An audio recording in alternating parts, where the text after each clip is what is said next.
अस्सलाम वालेकुम नाज़रीन, डॉक्टर दानिश रियल फोकस के साथ हाजिर है। आज का दिन बहुत ही गर्मा गर्म दिन था, एक तरफ पार्लियामेंट में और दूसरी तरफ आपके सुप्रीम कोर्ट में।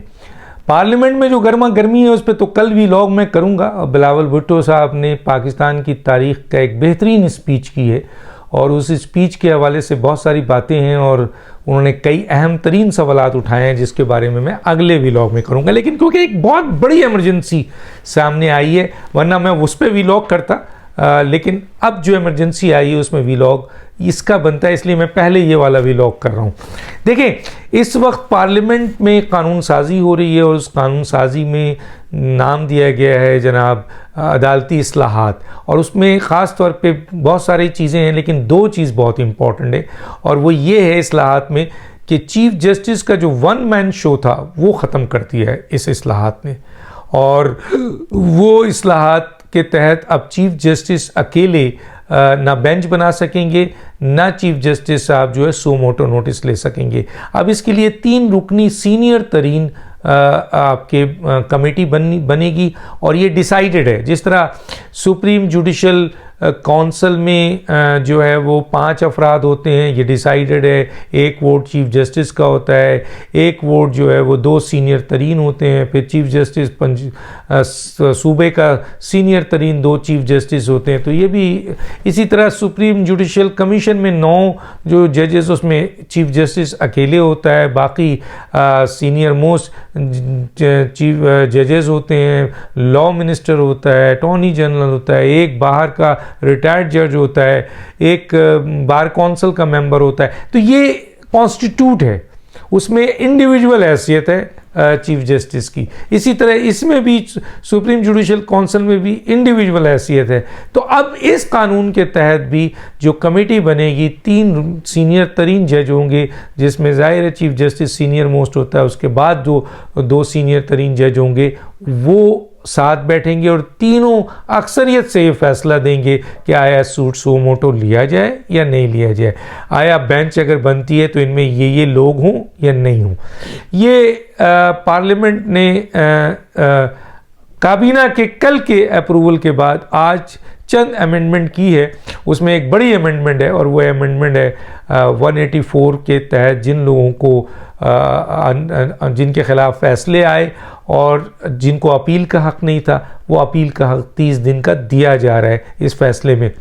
तो ये इसमें मियां नवाज शरीफ हैं, यूसुफ रज़ा गिलानी हैं, जहांगीर तरीन समेत सुना है 600 अफराद ऐसे हैं जिन्हें अपील का हक़ नहीं दिया था, और ये इंसाफ के मुनाफी था। और ये जस्टिस काजी फाइज़, जस्टिस साकिब निसार और जस्टिस आसिफ सईद खोसा वाले जो ग्रुप है जो अब तक एग्जिस्ट करता है, उनकी ये बहुत बड़ा किसी भी शख्स को रेमेडी नहीं, अपील का हक़ नहीं देना उसके साथ गुनाह है और शरीयत में भी ये चीज़ नहीं है। अब सवाल ये पैदा होता है कि आया इमरजेंसी क्या हुई है। देखिए, इधर पार्लियामेंट ने कानून साजी, पार्लियामेंट ने में कौमी असम्बली अप्रूव हो गया है, अब सेनेट में जा रहा है, सेनेट अप्रूव करेगा और ये कानून की हैसियत के लिए बिल प्रेसिडेंट के पास चला जाएगा।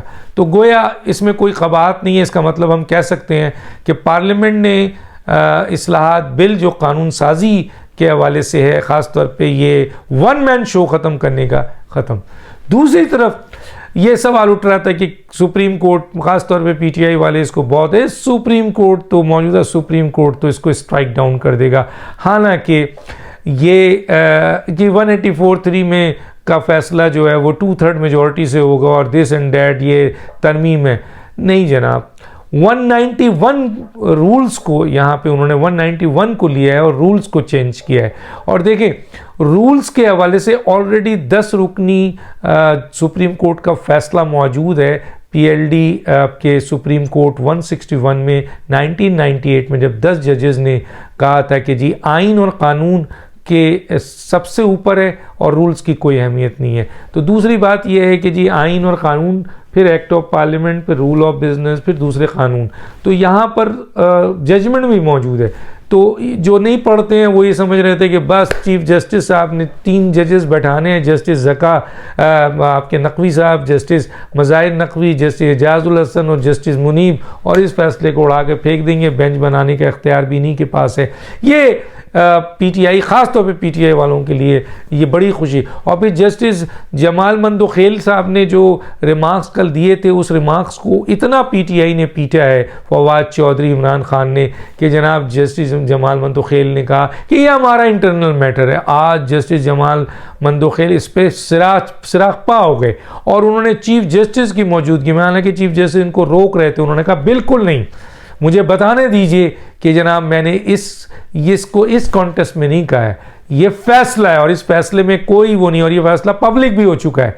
तो चुनांचे ये फैसला हो चुका है कि 4-3 से ये मुस्तरद हो चुकी है।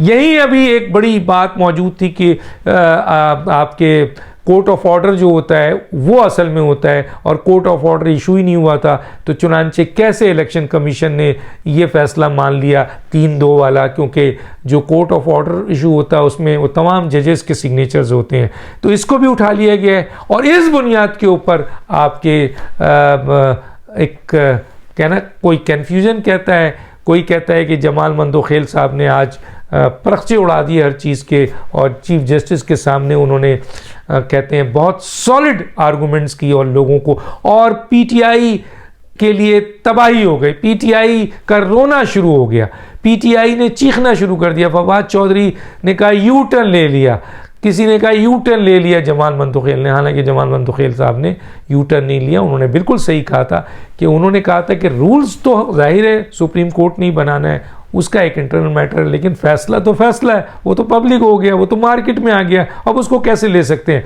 लेकिन इतनी तेज़ी दिखाई फवाद चौधरी, बहरहाल ये लॉयर तो है नहीं, और बाबा रवान और इनके जो वकील हैं इनके लोगों ने, और इमरान खान को भी बहका दिया, और इमरान खान ने भी बयान दे दिया। बहरहाल तो आज क्लियर हो गया, आज अब सब जस्टिस मंदोखेल को पीटीआई वाले फायर कर रहे हैं उनके ऊपर। बहरहाल तो तीसरी जो बहुत इंपॉर्टेंट चीज़ हुई है वो ये हुई है कि जस्टिस काजी फाइज ईसा ने एक सुओ मोटो नोटिस में जो बेंच था, जिसमें जस्टिस काजी फाइज ईसा थे, जस्टिस अमीन थे और जस्टिस शाहिद वहीद थे, ये शायद जूनियर जज हैं जो अभी अभी आए थे, इन 3 बेंच में एक फैसला दे दिया, और वो फैसला ये दिया है कि 184(3) के तहत जो मुकदमात सुने जाते हैं वो सब पेंडिंग, कोई नहीं सुना जाएगा जब तक कि इसके बारे में जो रूल्स बन रहे हैं पार्लियामेंट ने वो ना बन जाए, और बेंच बनाने का भी जो एक इख्तियार है वो भी रोक दिया है। तो ये एक बहुत बड़ा धमाका हुआ है कि पाकिस्तान के सीनियर तरीन जज जस्टिस काजी फाइज ईसा, उसके बाद जस्टिस अमीन, ये भी सीनियर हैं, जस्टिस शाहिद वहीद ने इससे इख्तिलाफ किया, 2 सीनियर जजेस ने ये ऑर्डर पास कर दिया है। इसका मतलब है कि कल की जो प्रोसीडिंग है इलेक्शन कमीशन के हवाले से सुओ मोटो 184(3) की, वो अब नहीं हो सकती। क्यों? क्योंकि एक ऑर्डर आ चुका है सुप्रीम कोर्ट के बेंच का, तो इस पे कानूनी माहिरीन ये कहते हैं कि अब चीफ जस्टिस के पास ये सारी चीज़ें ख़त्म हो चुकी हैं। लेकिन जो कल क्या होता है, आया चीफ जस्टिस को प्रोसीड करते हैं, अगर प्रोसीड करते हैं तो फिर जाहिर है बहुत बड़ा क्लैश सामने आता है, क्योंकि ऑलरेडी एक जजमेंट मौजूद है, और जजमेंट को मानना आइन के आर्टिकल 189 के तहत सब पर लागू है, चाहे वो चीफ जस्टिस हो चाहे वो कोई और हो। तो 189 के तहत जस्टिस काजी फाइज ईसा, जस्टिस अमीन और जस्टिस शाहिद वहीद का जो फैसला है, जिसमें एक ने मुखालफत की, 2 ने हिमायत किया है, उस फैसले को कानूनी आइनी प्रोटेक्शन है, और अगर चीफ जस्टिस इसको नहीं मानते हैं, इसका मतलब ये है कि वो क्या मिसकंडक्ट होता है। बहुत सारी और चीज़ भी चीफ जस्टिस की मिसकंडक्ट हुई है, और हुकूमत ऑलरेडी इस बात पे तैयार बैठी है कि अगर कोई मिसकंडक्ट होता है तो फिर तो सुप्रीम जुडिशल काउंसिल में रेफरेंस भेजा जा सकता है। बात यहाँ पे बहुत इंपॉर्टेंट है, वो मैं करना चाहता हूँ, वो आप, और वो बिल्कुल हक़ाइक़ से मबनी है कि इमरान खान साहब की पाइप, जो इमरान खान साहब को सप्लाई लाइन थी, बहुत बड़ी सप्लाई लाइन थी, वो एक तरफ से बाहर से पार्लियामेंट ने काट दी और अंदर से इस जजमेंट ने काट दी, जो जस्टिस काजी फाइज ईसा और जस्टिस अमीन ने दिया। चुनांचे जो ये सप्लाई लाइन थी जिसमें कहा जाता है कि ये 4 जजेस और इन 4 जजेस के हवाले से नीचे जजेस जो इमरान खान को आउट ऑफ वे सपोर्ट दे रहे थे, उनके एक एक इशारे पे फैसले हो रहे थे, उनके एक एक इशारे पे इमरान खान के बेंचेस बन रही थी, इनके एक एक इशारे पे रिलीफ दिया जा रहा था, उनके एक एक इशारे पे नीचे वाले जजेस जो है वो फैसले दे रहे थे।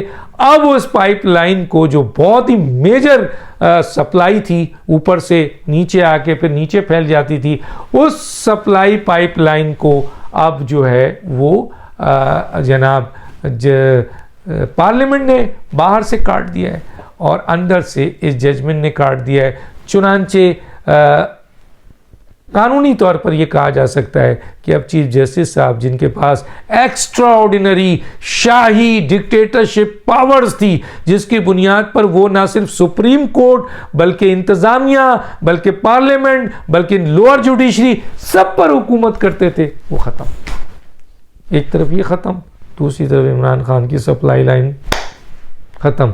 अब वहाँ पे सारी की सारी पीटीआई समेत इमरान खान खामोश हैं। अब वहाँ पर ये हो रहा है, अच्छा उनके 2-3 जो लॉयर थे जो जिनको लॉ नहीं आता है वो उछलते कूदते थे, वो भी भाग गए। तो कहने का मतलब ये है कि सप्लाई लाइन कट गई और बहुत बड़ी सप्लाई लाइन थी जो कि बाहर से भी कटी है, अंदर से भी कटी है। गोया इमरान खान की full support, out of way support, ऊपर भी नीचे भी सब बंद। अब फैसले मेरिट पे होंगे, कानून पे होंगे, आइन पे होंगे और जो आइन कहता है उस पे होंगे। और यही इस इदारे के लिए बेहतरी है, यही इंसाफ के लिए बेहतर है, यही कानून और आइन के लिए बेहतर है और यही मुल्क के लिए बेहतर है। तो दानिश को याद दीजिए। अल्लाह हाफिज़।